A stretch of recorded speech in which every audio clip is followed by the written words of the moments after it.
What do you love most about kay Mami? It's our 46th year anniversary, and I'm so glad that I am with you for these 46 long years, and let's stay together.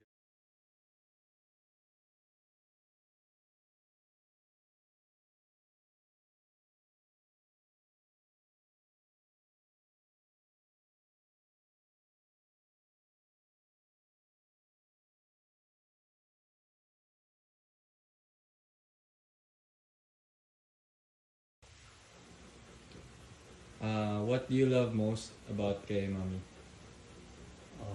What I could say, we're not really a perfect couple. We have our ups and downs. During the early part, may mga major quarrels kami. Pero those are quarrels na we don't leave them unsolved.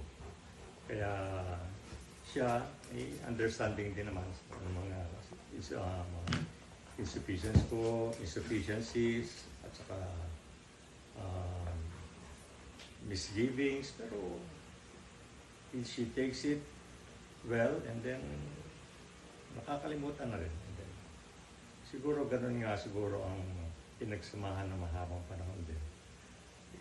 Understanding lang naman ang ano dyan, secret dyan. Let them give and take, at tapos understand each other.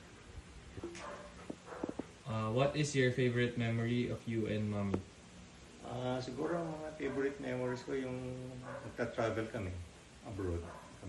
Kasama kami nagta-travel. Marami kami narating at saka nag-enjoy kami sa travel natin. And these are all memorable moments that we had. So, sana maulit ulit. Ngayon. So, sana maulit ulit. Let's go!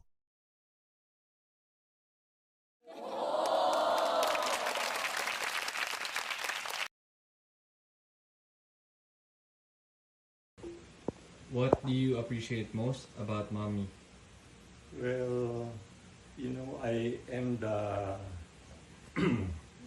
the one who earns for the family, but your mom takes care of the house and the home. She provides everything for us, me and all the kids ever since. And lahat naka-ready palagi. Every time that we go home, mayroon naka-prepare food and everything that we need. So, tingin ko those are things that we cannot replace. Hindi namin mababayaran sa kanya. Kaya sabi palagi niya, wala naman ako sweldo ang tinatanggap dito, pero we appreciate it na ginagawa mo para sa amin. That's all. Thank you very much for that. Can you leave a short message for Mami? This is our 46th year anniversary, and I'm so glad that I am with you for these 46 long years, and let's stay together till the end.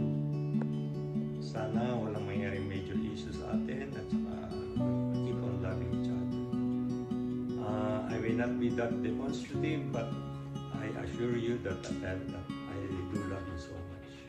Just understand mo na lang.